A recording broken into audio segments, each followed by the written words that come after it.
शिवाय। ये video Shivratri special है, मैं जो आपके लिए बना रही हूँ। आइए जानते हैं इस वीडियो में सुबह और रात्रि को क्या क्या करना चाहिए, शिवरात्रि का क्या महत्व है, हमें उसे किस तरह से मनाना चाहिए, ये सभी मैं इस वीडियो में आप सबको बताने वाली हूँ। तो आप सब एंड तक इस वीडियो में बने रहिए। ग्रहों के उपाय भी मैं बताने वाली हूँ, तो एंड तक मेरा ये वीडियो आप सब जरूर देखिएगा। आप सबको शिवरात्रि की बहुत बहुत शुभकामनाएं। इस बार शिवरात्रि 8 मार्च को आ रही है। आइए जानते हैं कि हमें उसमें क्या करना चाहिए। सबसे पहले सुबह उठ के नहा धोकर पवित्र होकर सबसे पहले सूर्य नारायण भगवान को हमें जल चढ़ाना है। उसके बाद आपका जो भी पूजा घर है, पूजा रूम है, जो स्थान है, उस पर आप एक अपना आसन लगा कर बैठ जाइए। आपके पास भगवान शिव की अगर मूर्ति है, चित्र है, फोटो है या शिवलिंग है, जो भी है, उसकी पूजा किस तरह से करनी है। भोलेनाथ का कोई ज्यादा पूजा करने का विधि विधान नहीं होता है। उनको सिर्फ अगर हम भाव से, श्रद्धा से अगर उनका मंत्र जाप करते हैं, स्तोत्रम करते हैं, तो वो खुश हो जाते हैं। और इसीलिए इनका नाम भोलेनाथ है, भोले बाबा है। तो आप अपने आसन पे बैठिए, धूप दीप अगरबत्ती करिए। प्रसाद में आप भोले बाबा को आप फ्रूट्स, कोई भी फ्रूट्स जो आपको पसंद हो, आप उन्हें चढ़ाना चाहते हो, भोग लगाना चाहते हो, वो चढ़ा सकते हैं, भोग लगा सकते हैं, मिठाई का भोग लगा सकते हैं। भोलेनाथ को खीर बहुत पसंद है, तो आप उस दिन स्पेशल खीर बना के भोले बाबा को प्रसाद के रूप में दे सकते हैं। उसके बाद भोलेनाथ का कोई भी मंत्र आप उनके सामने बैठ के चैंट करिए। बहुत सारे मंत्र हैं। ओम नमः शिवाय, ये सबसे आसान और बहुत ही शक्तिशाली मंत्र है। उनका चैंटिंग भी आप उनके सामने बैठ के कर सकते हैं। या महामृत्युंजय मंत्र है, या भोलेनाथ के, महादेव के बहुत सारे मंत्र हैं। जो भी आपको अनुकूल हो उस तरह से आप बैठ जाइए और उनके मंत्र का चैंट करिए। भोलेनाथ के स्तोत्र हैं, उनका आप चैंट कर सकते हैं। उनके श्लोक हैं, उनका चैंट कर सकते हैं। रुद्राष्टकम है, उनका चैंट भी आप कर सकते हैं। बोले अगर आपकी कोई इच्छा है, आप कोई कुछ इच्छा को पूर्ण करना चाहते हैं, तो ये चैंट करने से पहले सबसे पहले आपको बोलना है ओम श्री गणेशाय नमः। आप सब जानते हैं गणपति जी सबसे पहले देव हैं जो पूजे जाते हैं। तो हमारी हर प्रार्थना में सबसे पहले गणपति जी का नाम लिया जाता है। तो आप सबसे पहले गणपति दादा का मंत्र जाप का नाम करेंगे। वक्रतुंड महाकाय सूर्यकोटि समप्रभ निर्विघ्नं कुरु मे देव सर्वकार्येषु सर्वदा। और उसके बाद भोलेनाथ का आप आवाहन कीजिए और अपनी जो भी इच्छा पूर्ण करना चाहते हैं वो भोले बाबू को बताइए। और उसके बाद मंत्र का, स्तोत्र का, श्लोक का, या आपको जो भी उनका रुद्राष्टकम है उनका आप चैंट कर सकते हैं।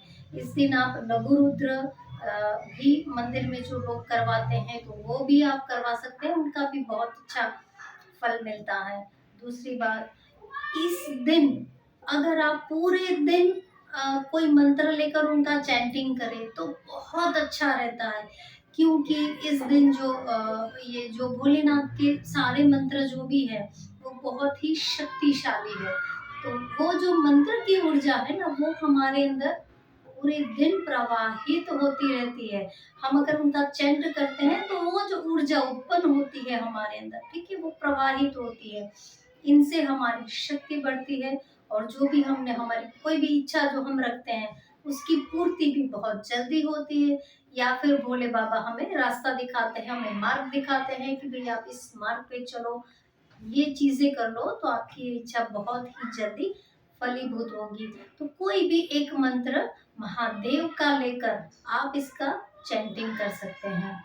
दूसरी बात, भोलेनाथ को कहा जाता है हर हर महादेव। इस हर का मतलब होता है हर लेना। जो भी हमारे दुख है, कष्ट है, पीड़ा है, रोग है, आदि व्याधि उपाधि, हर तरह की तकलीफ है, भोलेनाथ हर लेते हैं। और इसलिए हम हर हर महादेव बोलते हैं। भोले बाबा ने, भगवान शिव ने पूरे संसार को बचाने के लिए कालकूट विष का भी हरण किया था, पी लिया था उनको, वो भी हर लिया था और पूरे संसार की उन्होंने रक्षा की थी। और इस विष को उन्होंने गले में धारण किया था और इसीलिए इनका जो कंठ है, गला है, वो नीला पड़ गया था और इसीलिए उनका नाम एक पड़ा है नीलकंठ। तो हम नीलकंठ महादेव भी उनको कहते हैं। तो इस दिन आपका जो भी आपका कष्ट है, दुख है, अगर उनसे आप पार पाना चाहते हो, कोई पीड़ा है, कोई रोग है, तभी आप भोलेनाथ को प्रार्थना करिए कि हे प्रभु, आज का ये जो शुभ दिन है, बहुत ही शक्तिशाली दिन है, आप मेरे इसी कष्ट को हर लीजिए। हे प्रभु, पूरे संसार को बचाने वाले हे भोलेनाथ, आप मेरे कष्ट का भी, दुख का भी, तकलीफों का भी हरण कीजिए, इसे हर लीजिए। और पूरी श्रद्धा से आप जो भी कर्म कांड करते हैं वो पूरी श्रद्धा से, भाव से और निष्ठा से करिए। जो भी मंत्र जाप करते हैं वो भी पूरी श्रद्धा और भाव से करिए। जरूर आपको इसका फल मिलेगा ही मिलेगा, क्योंकि भोलेनाथ किसी को खाली हाथ नहीं जाने देते, सबकी झोली भरते हैं। एक भोलेनाथ ही है, एक महादेव ही है जिसके पास सब आ सकते हैं, कोई भी। उसे पशुपति नाथ कहते हैं, उसे भूतनाथ भी कहते हैं। आप जानते हैं सबकी भोले बाबा की बारात में सारे लोग आए थे, देव भी थे, दानव भी थे, असुर भी थे, भूत भी थे, मानव भी थे। तो भोलेनाथ सबको स्वीकार करते हैं। तो आप अपने दुख और कष्ट का निवारण चाहते हैं तो भोलेनाथ से अर्जी लगाइए, जरूर आपकी जो मनोकामना है पूर्ण होगी और आपके दुख का निवारण होगा।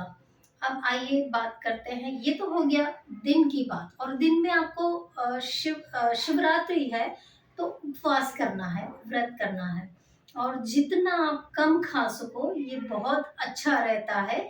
क्योंकि अगर हम ज्यादा खाएं तो सारी जो हमारी शारीरिक ऊर्जा है वो भोजन को पचाने में ही खर्च हो जाती है, फिर हमें आलस्य आता है और हम जो अपनी साधना है या अपना मंत्र चैंटिंग है या अपनी पूजा है अच्छे से नहीं कर पाते हैं। मतलब एक सुस्ती सी लगी रहती है, कब खत्म हो जाए। और हमें ये नहीं करना है, पूरी श्रद्धा से और पूरे भाव से करना है। तो इस दिन व्रत रखिए और बहुत जितना हो सके बहुत आप कम खाइए, राइट। अब आती है रात्रि की बारी। अब इसे कहते ही है शिवरात्रि। तो रात्रि का इसमें बहुत ही ज्यादा महत्व है, बहुत अधिक महत्व है। क्यों है? क्योंकि साइंटिफिकली देखा गया है, प्रूव किया है। बहुत सारे आप देखोगे तो यूट्यूब पर भी आपको वीडियोस मिल जाएंगे इसके, कि ये जो रात्रि है उस पे पृथ्वी और ब्रह्मांड की जो एक ऐसी स्थिति बन जाती है, ग्रह, नक्षत्र, पृथ्वी और जो ब्रह्मांड की गतिविधि होती है वो कुछ इस तरह की हो जाती है कि हमारे अंदर जो ब्रह्मांड की दिव्य शक्तियां हैं ना वो बहुत ज्यादा मात्रा में उतरती है इस रात्रि को। और दूसरी बात, हमारी अपनी खुद की जो शक्ति है ना, वो नीचे की ओर हमेशा बहती रहती है। जैसे हम कोई चीज लेते हैं उसको उछालते हैं तो जितना हमारा बल होता है ना उतनी वो ऊपर जाती है, उसके बाद धीरे से नीचे आ जाएगी। कोई भी आप पत्थर क्यों उछालोगे तो जितना हमारा बल होगा उतना ऊपर जाएगा, उसके बाद वो नीचे गिर जाएगा, है ना। लेकिन ये रात ऐसी है कि हमारी जो खुद की शारीरिक शक्तियां हैं वो ऊपर की ओर बढ़ती हैं और ब्रह्मांड की जो दिव्य शक्तियां हैं वो भी हमारे अंदर बहुत ज्यादा मात्रा में प्रवाहित होती है। और इसीलिए विधान है कि इस रात्रि को किसी को सोना नहीं है। जो भी पीठ जो हमें है सीधी रख के बैठना है, मीन्स एक मेडिटेशन पोज में हमें बैठना है और भगवान के नाम का, मंत्र का, श्लोक का, कोई भी आपको जो भी श्रद्धा हो उसका चैंटिंग करना है। तो जैसे आप बैठते हो तो खुद की आपकी शक्तियाँ भी ऊपर उठेगी और ब्रह्मांड की शक्तियाँ भी आपके अंदर बहुत ही ज़्यादा मात्रा में प्रवाहित होगी। और इसीलिए जो योगी है, मुनि है, सिद्धि जो सिद्धि को प्राप्त करना चाहते हैं, उनके लिए ये रात्रि बहुत महत्वपूर्ण है। जो मंत्र सिद्धि चाहते हैं, जो अपनी साधना में सिद्धि चाहते हैं, जो स्पिरिचुअल ग्रोथ चाहते हैं, प्रगति उन्नति चाहते हैं, वो लोग भी ये रात्रि को चूकते नहीं है, बैठ ही जाते हैं और पूरी रात भगवान शिव का नाम लेते हैं। लेकिन पीठ को सीधी रखें। हाँ, बीच में हम थोड़ा सा आराम कर सकते हैं, लेकिन पीठ हमेशा सीधी रखिए, बैठिए और इस शक्ति का लाभ लीजिए। अगर आपकी कोई इच्छा पूर्ति करना आप चाहते हैं, तभी ये कार्य भी आप इसी रात को कर सकते हैं। जैसे मंत्र सिद्धि हो सकती है, तो किसी को कोई छोटी सी इच्छा भी हो सकती है कि भाई मेरी ये इच्छा को हे भोले बाबा पूर्ण कर दीजिए, हे महादेव। तो वो इच्छा को लेकर भोले बाबा के सामने उसको रख कर फिर जो चैंटिंग की जाए और शक्तियाँ जो आपके ऊपर उठेगी, तो आप में बहुत बदलाव आना शुरू हो जाएगा।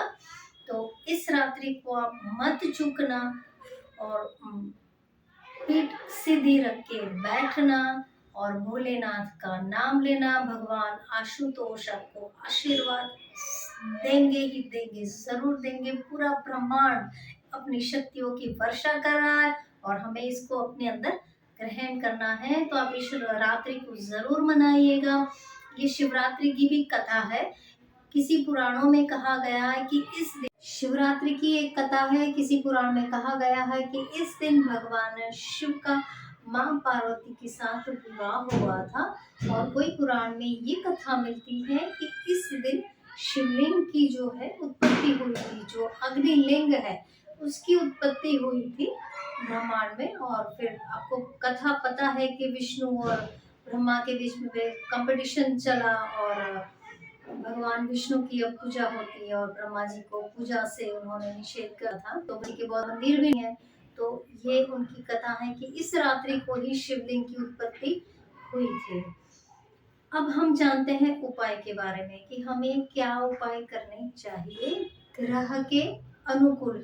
हमारे कौन से ग्रह हमारे फेवर में नहीं है और हम उसे कैसे अपने फेवर में बना सकते हैं, उसके उपाय है बहुत छोटे से प्यारे से उपाय आप सब कर सकते हैं। तो प्लीज जरूर करिएगा। चंद्रमा, अगर आपका चंद्रमा खराब है और आप उसके अच्छे परिणाम लेना चाहते हैं, तो शिवलिंग पे कच्चे दूध का अभिषेक करिए। पानी का अभिषेक भी आप कर सकते हैं। ये शिवरात्रि को भी करना है, मतलब शिवरात्रि मतलब पूरे दिन और रात, ठीक है। आप जब चाहो मंदिर जाके, बहुत भीड़ होती है तो आपका जब नंबर लगे जिस तरह से भी, तो आप अच्छे से कर सकते हैं। और फिर हर सोमवार को भी करना है। अगर कोई आपकी इच्छा पूर्ति है तभी भी आप ये कर सकते हैं। दूसरा, मंगल, दूध में गुड़ मिला के फिर शिवलिंग का अभिषेक करिए। बुधवार, आप शिवरात्रि के दिन जो बाहर बेर मिलते हैं ना, वो शिव को चढ़ाइए, उनसे आपका बुध अच्छा हो जाएगा। गुरु, अगर आप गुरु को अपनी फेवर में करना चाहते हैं, उसके बहुत अच्छे रिजल्ट पाना चाहते हैं, तो दूध में एक चपटी हल्दी मिला दीजिए और फिर शिवलिंग पे उसका अभिषेक कर दीजिए। शुक्रवार, दही का अभिषेक करिए, बहुत अच्छा रहेगा। शुक्र आपका मजबूत हो जाएगा, आपकी फेवर में हो जाएगा। शनि, राहु, केतु बहुत परेशान करते हैं हमें, तो पानी में या कच्चे दूध में हम तिल मिलाए, काले काले तिल मिला के फिर उनका शिवलिंग पे अभिषेक करिए। और फिर हर, जैसे शनिवार और मंगलवार को, केतु मंगल को वो करता है रिप्रेजेंट, तो मंगलवार को आप राहु, जो आप राहु को अच्छा करना चाहते हैं तो शनिवार को, शनि को अच्छा करना चाहते हैं तो भी शनिवार को, और केतु को सुधारना चाहते हैं तो मंगलवार को। हर मंगलवार को ये उपाय शिवलिंग पे आप कर सकते हैं। सूर्य देव, गेहूं चढ़ाइए। आप शिवलिंग पे गेहूं का अभिषेक करिए, मतलब उसको चढ़ाइए, तो आपके सूर्य नारायण भगवान जो है वो आपको बहुत शुभ फल देना शुरू हो जाएंगे। ये सारे ग्रहों के उपाय मैंने आपको बता दिए। आप इस शिवरात्रि पे इसका लाभ जरूर लीजिएगा। ये वीडियो आप अपने फ्रेंड्स एंड फैमिली में शेयर करिए, इसे लाइक करिए ताकि ज्यादा से ज्यादा लोगों तक ये पहुंचे और सब इसका लाभ ले सके। और कमेंट बॉक्स में भगवान शिव का कोई भी नाम आप लिखिए जो आपको सबसे ज्यादा पसंद हो। हर हर महादेव। आपको फिर से शिवरात्रि की बहुत बधाइयाँ हो। भगवान शिव आपकी मनोकामना पूर्ण करे, आप पर असीम कृपा बरसाए। इसी के साथ मैं अपना वीडियो यहीं पे समाप्त करती हूँ। नमः शिवाय।